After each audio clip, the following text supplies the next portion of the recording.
시심으로 함께하는 한간사의 말씀 묵상.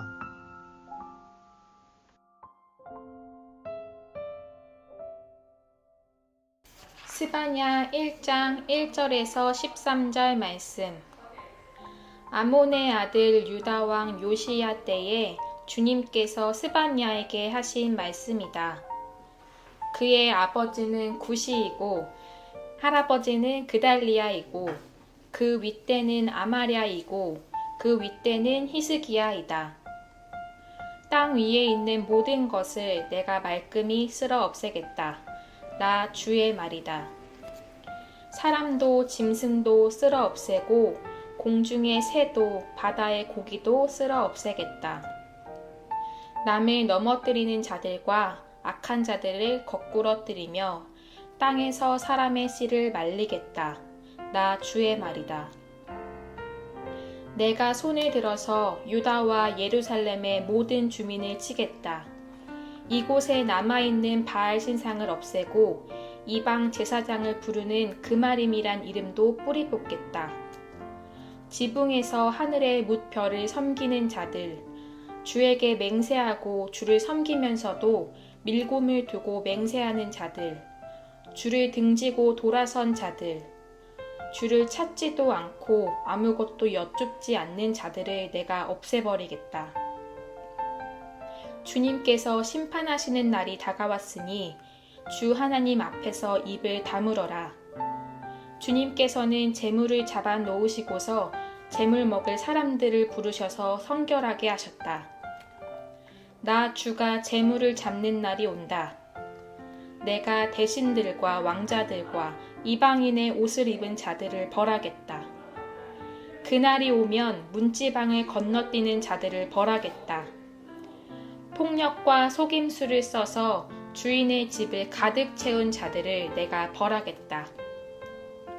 그날이 오면 물고기 문에서는 곡성이, 둘째 구역에서는 울부짖는 소리가, 산 위의 마을에서는 무너지는 소리가 날 것이다. 나 주의 말이다. 막데스에 사는 너희는 슬피 울어라. 장사하는 백성은 다 망하고 돈을 거래하는 자들은 끊어졌다. 그때가 이르면 내가 등불을 켜들고 예루살렘을 뒤지겠다. 마음속으로 주는 복도 내리지 않고 화도 내리지 않는다고 말하는 술찌꺼기 같은 인간들을 찾아서 벌하겠다. 그들은 재산을 빼앗기고 집도 헐릴 것이다. 그들은 집을 지으나 거기에서 살지 못할 것이며 포도원을 가꾸나 포도주를 마시지 못할 것이다. 2020년 8월 18일 화요일 말씀 묵상 시작하도록 하겠습니다. 오늘부터 새로운 본문이 시작됩니다. 스바냐 말씀인데요. 이 스바냐서는 유다 요시야 왕 때 하나님께서 스바냐라는 선지자를 통해서 유다를 심판하시겠다는 말씀을 전하십니다. 특별히 그들을 심판하시는 이유가 무엇인지, 그 심판의 날의 모습은 어떠한지 오늘 말씀 속에서 함께 묵상하며 우리 시대에 특별히 우리의 모습들을 돌아보며 하나님의 심판이 있음을 기억하고 또 우리의 삶에 적용할 수 있는 시간들 되었으면 좋겠습니다. 함께 말씀 보도록 하겠습니다. 아몬의 아들 유다 왕 요시야 때에 주께서 스바냐에게 하신 말씀이다. 그의 아버지는 구시이고 할아버지는 그달랴이고 그 윗대는 아마랴이고 그 윗대는 히스기야이다 말씀합니다. 이 스바냐가 쓰여진 시대를 언제라고 이야기합니까? 아몬의 아들 유다 왕 요시야 때에 쓰여졌다 이야기합니다. 우리가 유다의 역사 속에서 그 요시야는 율법책을 발견하고 종교 개혁을 일으켰던 왕입니다. 훌다가 그 성전에 있던 율법을 특별히 신명기 말씀일 것 같은데 그 말씀을 찾아 요시야에게 알려줄 때 요시야가 그 백성들에게 회개를 선포하고 유다 안에 영적인 부흥과 갱신이 있었던 때입니다. 그런데 이 스바냐는 아마도 요시야가 율법책을 발견하기 이전에 유다를 향하여 하나님의 심판의 메시지를 전하고 있는 것 같습니다. 주님께서 스바냐에게 하신 말씀이다. 유다 역사 속에서 스바냐라는 인물은 이 스바냐에서밖에 등장하지 않습니다. 어떤 구체적인 어떤 사람 어떤 역할들을 했는지 자세히 알 수 없지만 하나님께서 이 스바냐라는 사람을 통해서 하나님의 심판의 메시지를 증거하고 있습니다. 하나님께서는 사람을 통해서 하나님의 말씀을 전하게 하십니다. 그런데 그 스바냐라는 말의 의미는 하나님께서 보호하시다, 하나님께서 감추어 두시다라는 의미라고 합니다. 어떻게 보면 하나님의 심판의 때에 하나님 보호하시는 하나님의 백성을 통하여 하나님의 메시지를 또한 증거하게 하시는 모습들을 보게 됩니다. 그런데 그의 아버지는 구시이고 그의 할아버지는 그달랴, 그의 윗대 그 증조 할아버지는 아마랴, 고조 할아버지는 히스기야라는 왕이었죠. 어떻게 보면 스바냐는 왕가의 후손 중에 한 사람이었던 것 같습니다. 구시라는 인물, 어떻게 보면 그달랴라는 인물, 아마랴라는 인물 어떤 사람인지 알 수 없습니다. 정확히는. 하지만 히스기야 왕 이후에 하나님께서 4대조 이후에 또 스바냐라는 사람을 통해서 주님의 말씀을 증거하게 하시는 모습들을 보게 됩니다. 그 심판의 메시지가 무엇입니까? 2절에 보면 땅 위에 있는 모든 것을 내가 말끔히 쓸어 없애겠다. 나 주의 말이다. 그리고 3절에서도 사람도 짐승도 쓸어 없애고 공중의 새도 바다의 고기도 쓸어 없애겠다. 남을 넘어뜨리는 자들과 악한 자들을 거꾸러뜨리며 땅에서 사람의 씨를 말리겠다. 나 주의 말이다. 말씀합니다. 그래서 반복적으로 나오는 것이 무엇입니까? 땅에 있는 모든 것을 내가 말끔히 쓸어 없애시겠다. 3절에서도 사람도 짐승도 쓸어 없애고 고기도 쓸어 없애겠다. 그리고 땅에서 사람의 씨를 말리겠다 말씀하죠. 개역성경에 이것을 내가 진멸을 하겠다라는 말씀입니다. 그리고 땅 위의 것들을 멸절하겠다라고 말씀합니다. 땅 위에 있는 사람도 짐승도 새도 바다의 고기도 쓸어 없애겠다. 사람의 씨를 말리겠다. 이것은 진멸하겠다라는 것입니다.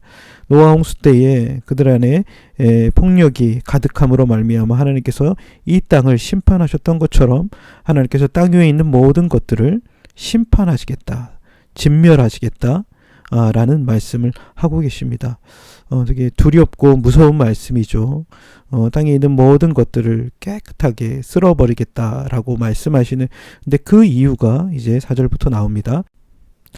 내가 손을 들어서 유다와 예루살렘의 모든 주민을 치겠다. 그곳에 남아있는 바알 신상을 없애고 이방 제사장을 부르는 그마림이란 이름도 뿌리 뽑겠다 라고 말씀하시죠. 보면 그 유다와 예루살렘 주민을 치겠다 라고 말씀합니다. 그런데 그 이유가 무엇입니까?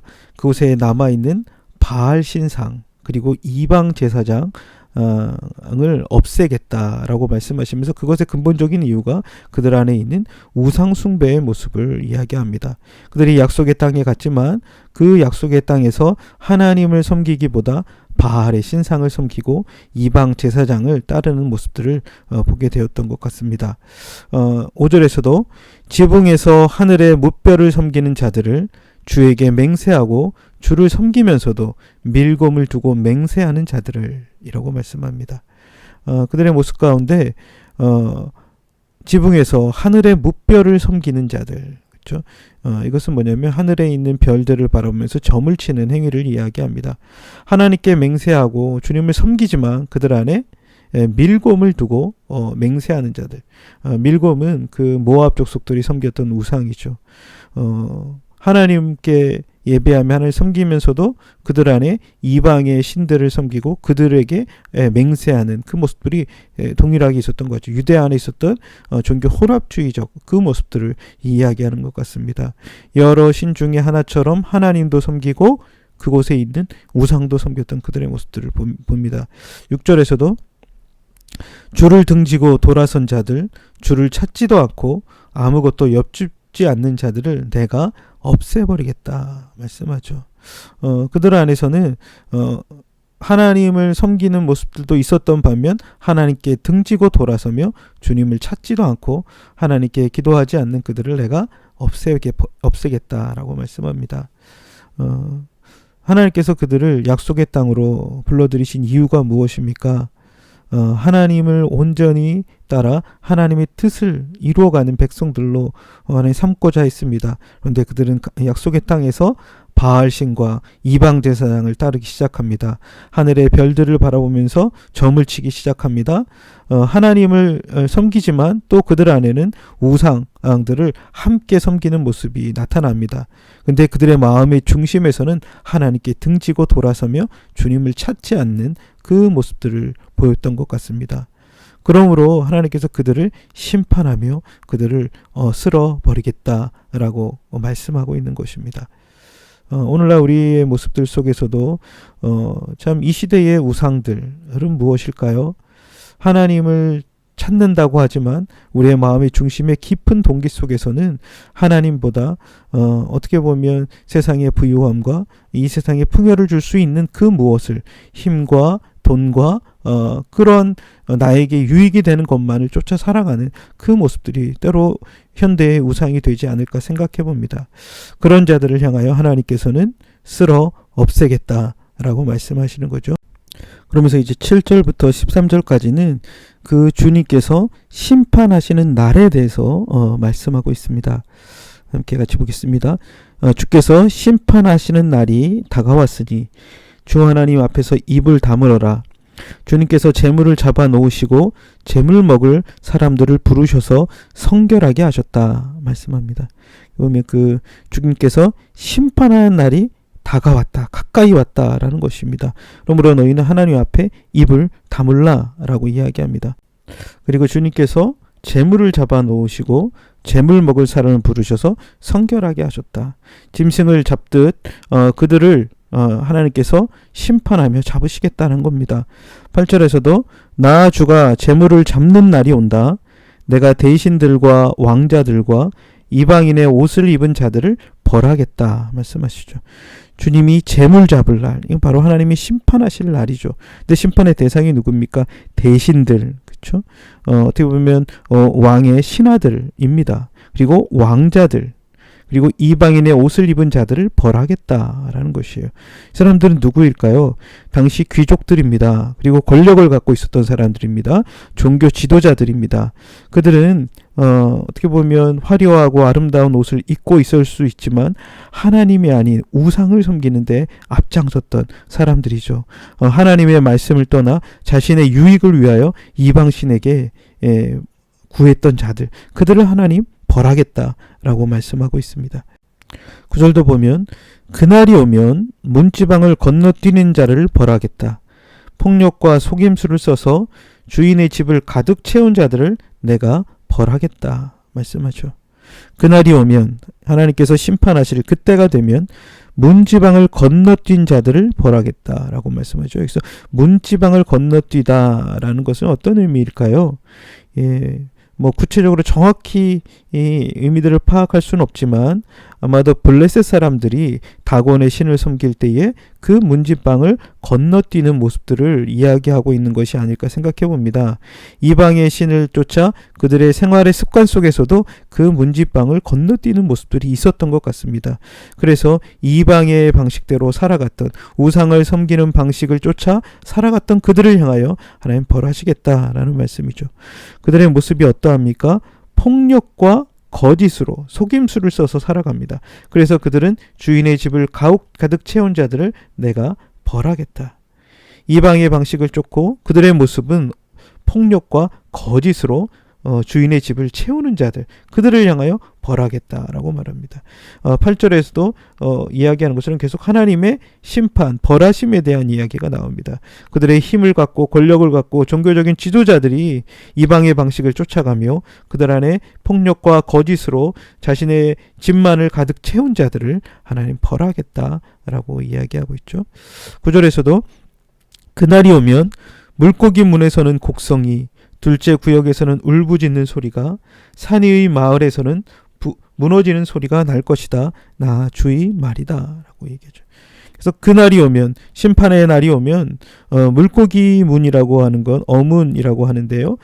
이스라엘의 그 북쪽, 예루살렘의 그 북쪽에 있는 문이었던 것 같습니다. 그것을 통해서 물고기와 여러 상인들이 드러났던 것 같습니다. 근데 그곳에 곡성이 일 것이다. 둘째 구역에서도 산 위의 마을에서도 모두 울부짖는 소리와 무너지는 소리가 날 것이다. 예루살렘 주변에 있는 모든 곳에 울음과 무너지는 소리가 날 것이다. 하나님의 심판이 임할 것이다 라는 거죠. 11절에서도 막데스에 사는 너희는 슬피 울어라. 장사하는 백성은 다 망하고 돈을 거래하는 자들은 끊어졌다라고 말씀하죠. 그래서 그 막데스라는 것은 이렇게 움푹 파인 곳이라는 의미가 있는 것 같습니다. 이스라엘 그 예루살렘 주변에 움푹 파인 어떤 지역을 의미하는 것 같습니다. 거기에는 사람들이 슬피 울 것이다. 백성들은 다 망하였고 돈을 거래하는 자들도 끊어졌다. 그들 안에 있는 경제적인 어려움들에 대해서 이야기합니다. 장사하고 거래했던 자들에게 슬피 울며 그 무너지는 일들이 나타날 것이다 라고 얘기하죠. 12절에서도 그 때가 이르면 내가 등불을 켜들고 예루살렘을 뒤지겠다. 마음속으로 주는 복도 내리지도 않고 화도 내리지 않는다고 말하는 술 찌꺼기 같은 인간들을 찾아서 벌하겠다라고 말씀합니다. 하나님께서 그때가 이르면 하나님의 심판의 때에 등불을 켜들고 예루살렘을 샅샅이 뒤져 악한 자들을 심판하겠다 이야기합니다. 마음속으로 하나님께서는 복을 내리지도 않고 화를 내리지도 않는다. 하나님께서는 우리와 상관없이 계신다라고 하나님을 상관없이 살아갔던 그들을 향하여 뭐라고 말합니까? 술찌꺼기 같은 인간들을 찾아서 하나님 벌하겠다라고 얘기하죠. 자신의 욕심과 욕망으로 살아갔던 그들을 하나님 샅샅이 찾아 그들을 심판하겠다라는 것입니다. 13절에서도 그들은 재산을 빼앗기고 집도 헐릴 것이다. 그들은 집을 지으나 거기에서 살지 못할 것이며 포도원을 가꾸나 포도주를 마시지 못할 것이다 이야기합니다.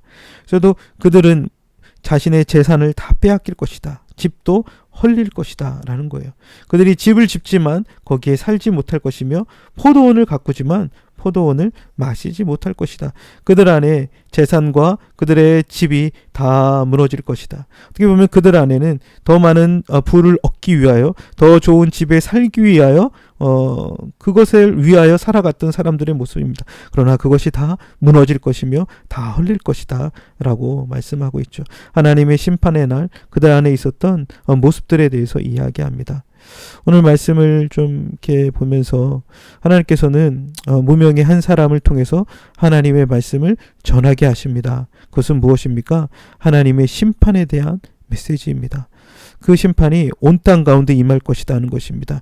그 심판이 무엇 때문에 일어나느냐? 하나님의 백성들이 하나님이 아닌 우상들에 빠져 살아가고 있는 것입니다. 하나님을 섬긴다 하지만 그들 안에 실제 중심에는 하나님 없이 살아갔던 모습들, 더 많은 욕망과 더 많은 부와 더 많은 세상의 것들을 차지하기 위해 살아갔던 자들에게 그들이 추구했던 모든 것 속에 하나님의 심판이 임할 것이다 라는 것이죠. 오늘 우리의 모습들은 어떻습니까? 참 하나님을 섬긴다 하지만 하나님의 말씀과 하나님의 뜻보단 세상의 욕망과 세상의 것들을 더 채울 수 있는 것이 무엇일까? 그것에 빠져 살고 있지는 않습니까? 우상은 자신의 욕망을 투영한 것이 우상이죠. 눈에 보이는 어떻게 보면 지금 뭐 밀곰이나 하늘의 별들을 섬기는 것 아니지만 그것을 통해서 자기 욕망을 채우려고 했던 그 사람들의 모습들이 우리 안에 있지는 않는지, 더 많은 부유함과 더 좋은 집에서만 살고자 하는 그 욕심에 사로잡힌 나머지 하나님을 수단화하고 그것을 채울 수 있는 것이 있다면 무엇이든지 섬기고자 했던 그 시대의 모습들이 우리 안에는 없는지 오늘 말씀을 살피며 참으로 우리의 모습들을 돌아볼 수 있었으면 좋겠습니다. 특별히 한국 사회 속에 우리 교회의 모습들이 이처럼 하나님을 섬긴다 하면서도 중심으로 하나님의 뜻을 쫓지 않는 우리의 모습들이 있다면 말씀 앞에 깊이 회개하고 돌이킬 수 있는 우리의 모습들 되기를 소원합니다. 함께 같이 기도하겠습니다. 하나님 아버지, 참으로 스바냐를 통하여 참으로 유다 안에 있었던 우상 숭배와 그들 안에 있는 탐욕과 그들 안에 있었던 참으로 폭력적인 것들에 대해 하나님 심판하시겠다고 말씀하고 계십니다.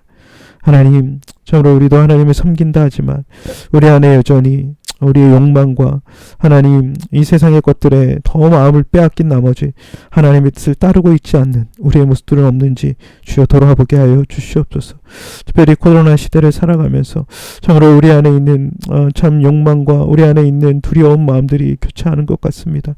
한국교회의 하나님 무지함과 어리석음을 주님 용서하여 주시고 우리가 이 시대에 다시 하나님의 뜻을 온전히 분별하고 깨닫고 철저히 회개하고 돌이켜 주님의 말씀을 다시 우리의 삶의 중심에 두고 살아갈 수 있는 하나님 모습들이 회복될 수 있도록 은혜 베풀어 주옵소서.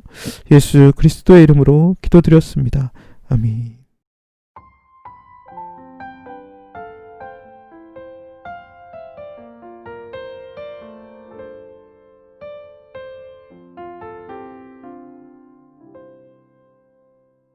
좋아요, 구독 꾹꾹 눌러주세요.